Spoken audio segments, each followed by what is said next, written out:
No one in the family could remember exactly when Grandma Eleanor started slipping away from reality. It wasn't sudden. It wasn't dramatic. It arrived quietly, like fog rolling in at dawn, soft enough that no one noticed until everything was blurred. Eleanor Whitmore had always been sharp, the kind of woman who remembered birthdays without reminders and corrected others when they got dates wrong. That's why, when she began speaking to empty spaces in the house, everyone assumed it was exhaustion or grief that had finally found a crack after all those years. Every morning followed the same ritual. At 6:10 a.m., Eleanor would wake up without an alarm. At 6:12, she'd boil water for tea. And at 6:15, she would place 2 cups on the table instead of 1. She would sit across from an empty chair and smile, as if someone familiar had just walked in. Then she would say softly, almost teasingly, that the other person was late again. No one laughed anymore when they heard it. The sound of her voice talking to nothing made the house feel colder than it was. The chair had belonged to her husband, Thomas, who had died decades earlier. The family had accepted his absence long ago. Eleanor apparently had not. At least that was the story everyone told themselves, because it was easier than admitting something deeper was happening. Grief was understandable. Losing one's mind was forgivable. But secrets were uncomfortable, and no one was ready to consider that possibility. Eleanor lived alone in the pale blue house she and Thomas had bought when they were young and hopeful. The walls held memories in their cracks, and the floors creaked with every step, as if the house itself was trying to speak. She had refused to move in with her children after Thomas passed. "This house knows me," she had said once. "I won't survive anywhere else." For years, she managed just fine. Until she didn't. Her daughter Margaret was the first to sense that something wasn't right. It wasn't the forgetfulness. Eleanor forgetting where she placed her glasses or repeating the same story twice didn't worry her. It was the letters. One afternoon, Margaret walked into the kitchen and saw her mother seated at the table, writing carefully, slowly, with the kind of concentration that felt heavy. There were several envelopes stacked neatly beside her, all addressed in Eleanor's handwriting. Margaret asked gently who she was writing to. Eleanor didn't look up. She simply said she was writing to someone who remembered her. The answer sounded poetic at first, but it didn't sit right. When Margaret pressed her, Eleanor stopped writing and stared at the paper for a long moment before folding it with care. She slid it into an envelope and said that he would read it when it was time. There was no confusion in her voice. No hesitation. That frightened Margaret more than rambling ever could. That night, she lay awake replaying the sentence again and again, wondering who he was and why the timing mattered so much. Soon, the family noticed other changes. Eleanor began dressing as if she were attending special events on ordinary days. She baked cakes without any reason, only to let them sit untouched on the counter. She spent hours by the front window, eyes fixed on the road, waiting for something that never arrived. When asked what she was waiting for, she answered the same way every time: the mail. But the mailbox remained empty whenever anyone checked it. What no one realized was that Eleanor never used the mailbox anymore. Whatever she was receiving, she kept hidden. She never opened letters in front of anyone. She never talked about what was written inside them. And she guarded the small wooden box beneath her bed like it was alive. The box was old, its surface scratched and worn smooth by time. When Margaret once tried to clean the bedroom, Eleanor's reaction was sudden and fierce. She raised her voice in a way Margaret hadn't heard since childhood, ordering her to stay away from the bed. The fear in her eyes that day lingered far longer than the outburst itself. The family began to worry openly after Eleanor set a plate for Thomas at Sunday dinner. It wasn't symbolic. It wasn't accidental. She served the food, placed the fork and knife neatly, and nodded at the empty chair as if acknowledging someone's presence. When Daniel gently told her she didn't need to do that anymore, Eleanor replied calmly that he was still hungry. The room fell silent, and no one finished their meal. Doctors were consulted soon after. Tests were run. Questions were asked. The results were vague. Early cognitive decline, One doctor suggested carefully, paired with unresolved emotional trauma. Daniel focused on the diagnosis and began researching care options. Margaret focused on the inconsistencies. Eleanor could recall events from decades ago with painful clarity, yet she behaved as though she was living in two timelines at once. She wasn't drifting. She was holding on. Late one night, the siblings sat in the kitchen whispering about what to do next. Daniel spoke about preparing for the future, about safety and supervision. Margaret stared at the closed bedroom door down the hall and asked what if they were wrong? What if this wasn't confusion, but something deliberate? Daniel didn't answer. Silence felt safer than doubt. 3 nights later, Eleanor fell asleep in her armchair, the television murmuring quietly to no one. For the first time in years, she forgot to lock her bedroom door. Margaret noticed immediately. She stood in the hallway, heart pounding, telling herself she was only checking to make sure everything was all right. But her eyes went straight to the bed. The wooden box was partially visible, its broken lock catching the light. Margaret hesitated before opening it, already sensing that whatever was inside would change everything. The box was filled with letters. Dozens of them. All written in Eleanor's handwriting. All dated over the span of decades. And none addressed to Thomas. The earliest one was from more than 40 years ago. Margaret unfolded it carefully, her hands shaking as she read the first line. Eleanor wasn't losing her mind. She was hiding something. Something that had been waiting a very long time to be found.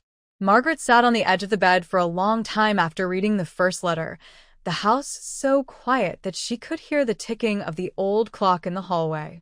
The words on the paper felt heavier than they should have been, as if they carried not just ink but years of restraint and fear.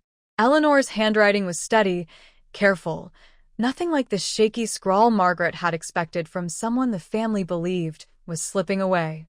This wasn't confusion. This was intention. Margaret read the letter again, slower this time, and realized it wasn't written to be sent.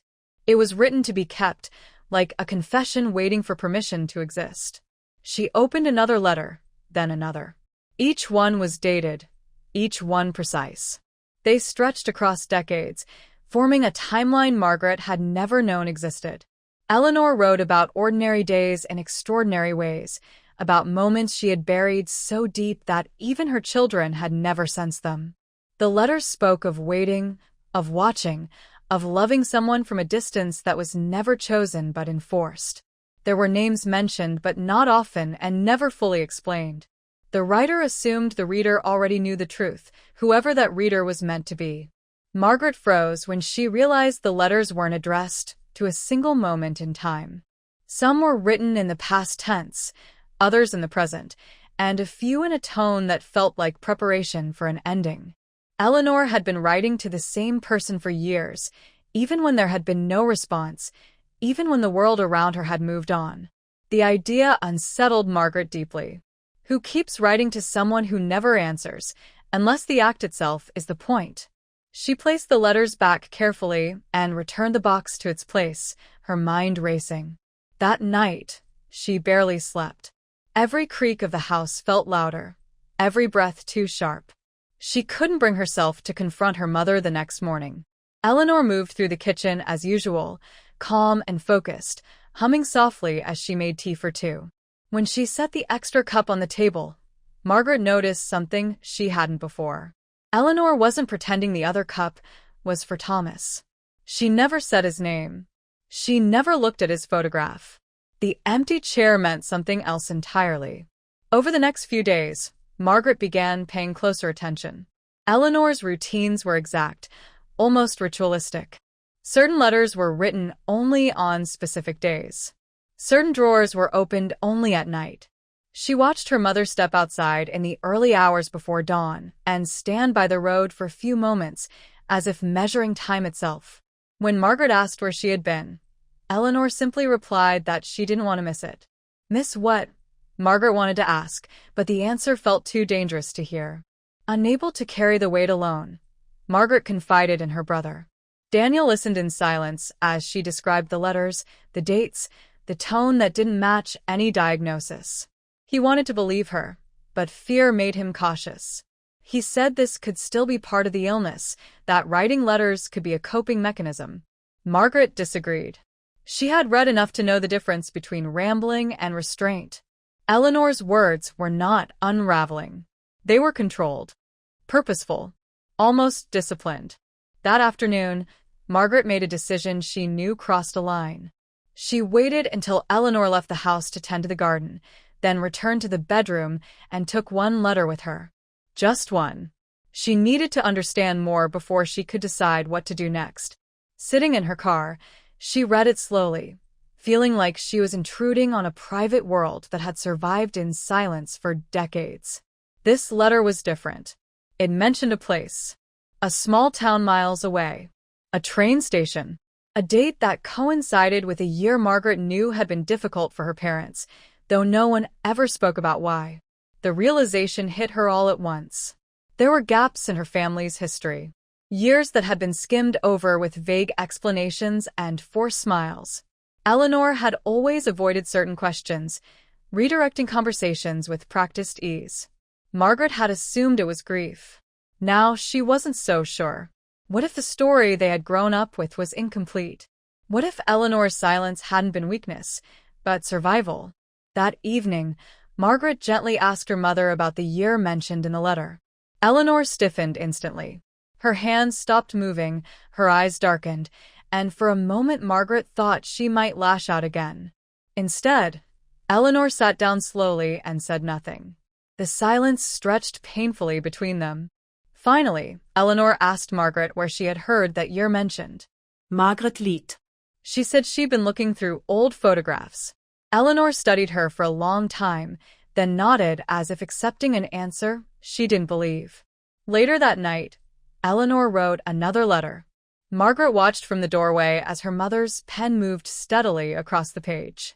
There was no sign of confusion, no wandering thoughts. When Eleanor finished, she folded the paper, sealed the envelope, and whispered that it was almost time. The words sent a chill through Margaret. Almost time for what? As days passed, Eleanor's behavior grew more urgent. She checked the calendar repeatedly. She stood by the road longer. She began packing small items into a bag she kept hidden in the closet. When Margaret asked where she was planning to go, Eleanor smiled sadly and said she had a promise to keep. The simplicity of the answer frightened Margaret more than anything else had so far. The tension in the house became unbearable.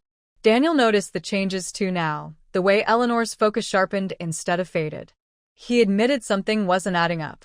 Together, the siblings agreed they needed to know the truth, even if it hurt.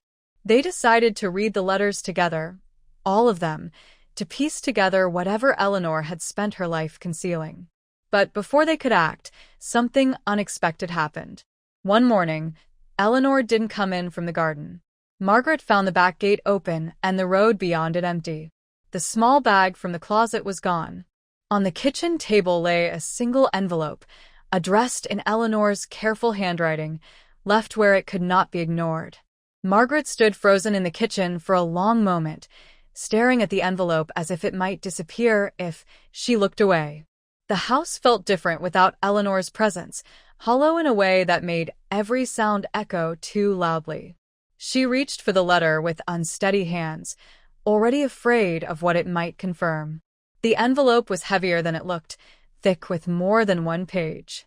Daniel arrived minutes later, his face pale as Margaret handed it to him without a word. They sat across from each other at the same table where Eleanor had written for years, and for the first time, the empty chair between them felt unbearable. The letter was not an apology. It wasn't a goodbye either. It was calm, deliberate, and heartbreakingly clear. Eleanor wrote that she had left before anyone could stop her, because some truths could only be faced in motion, not under observation.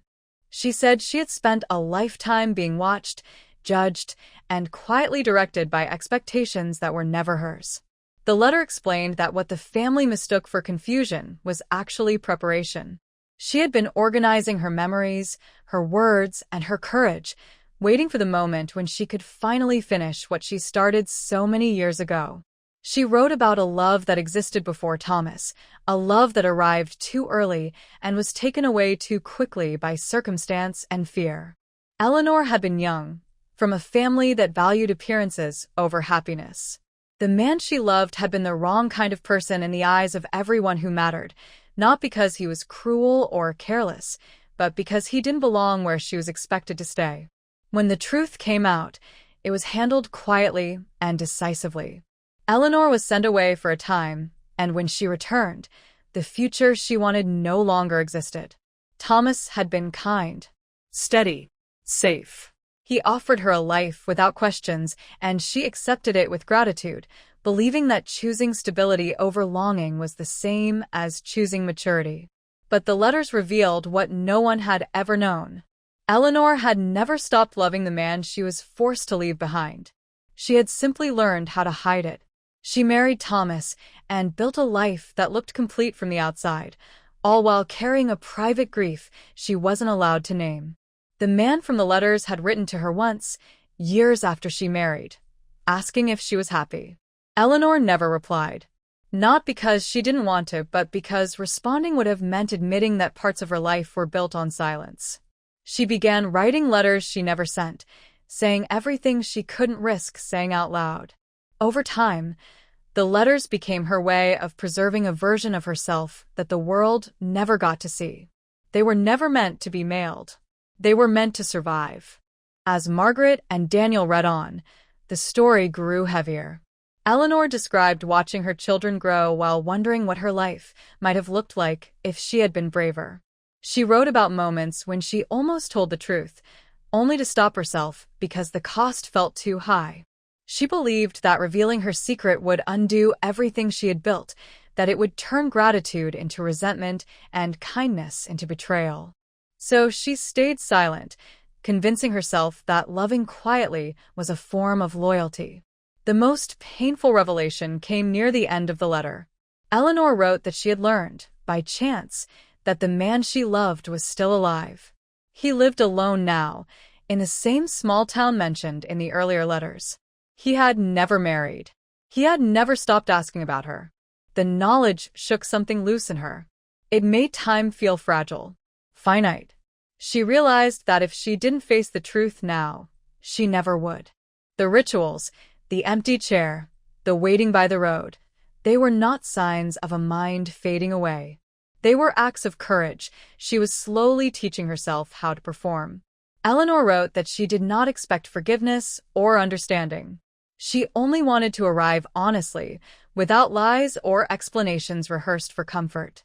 She said she had already spent a lifetime performing the role of the woman everyone needed her to be.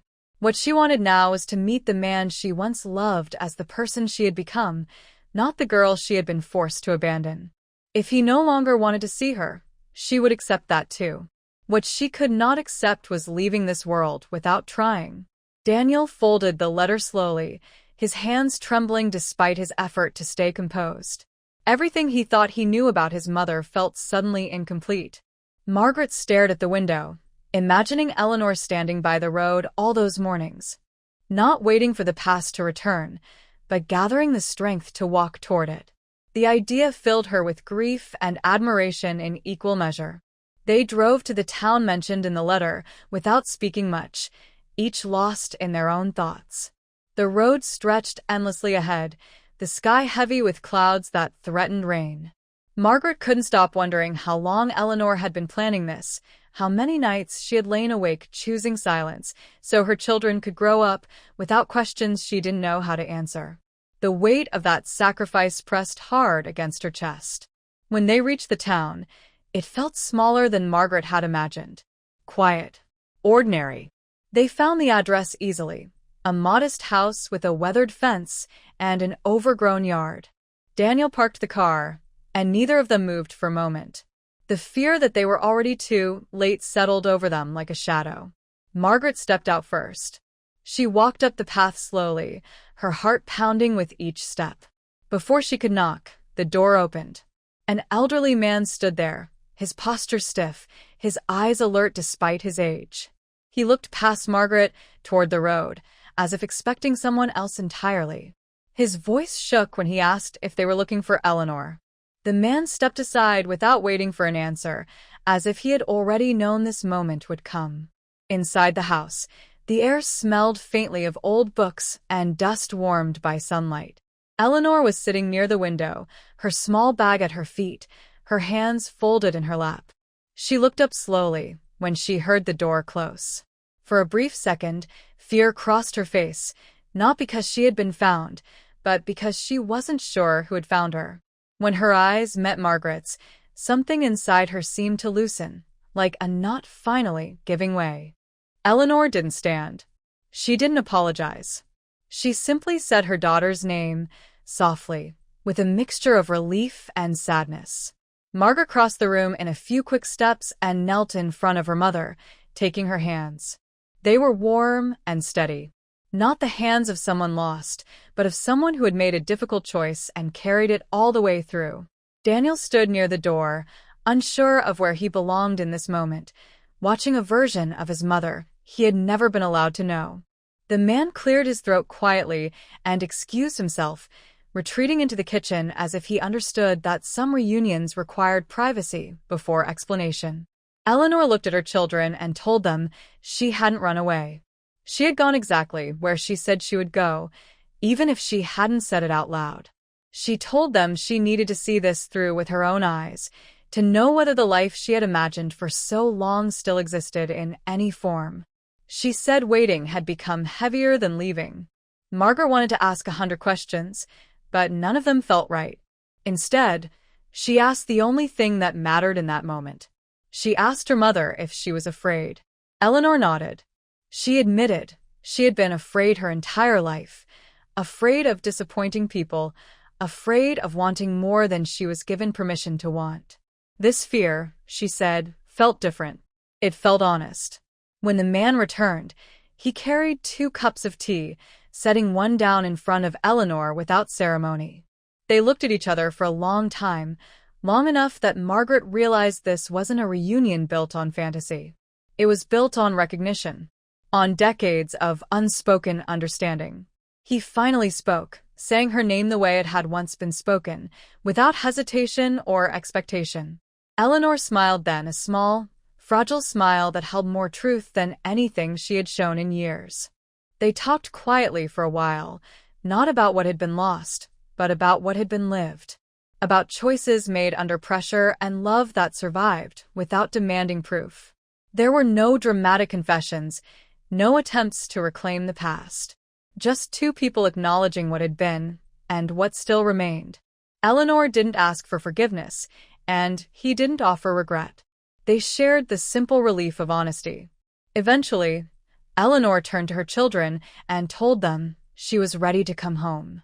She said she didn't need to stay, because the staying had never been the point. Facing the truth had been. Margaret felt tears slip down her face as she realized that her mother hadn't been waiting for someone to rescue her from confusion. She had been waiting for permission, perhaps only from herself, to be whole. Back at the Blue House, the rituals changed. The extra cup of tea disappeared. The empty chair remained, but it no longer carried a presence that confused or frightened anyone. Eleanor stopped writing letters, not because she had nothing left to say, but because she no longer needed to hide her words. The wooden box stayed under the bed, unopened now, its purpose fulfilled. When neighbors asked about Eleanor's strange phase, the family didn't correct them. It was easier to let the world believe what it wanted. The truth was too personal, too fragile, to be reduced to explanation. Margaret understood now that sanity wasn't always about logic or memory. Sometimes it was about endurance, about surviving a lifetime without being seen, and still finding the courage to step into the light at the very end. People had thought Grandma Eleanor was losing her mind. What they never understood was that she was finally finding it.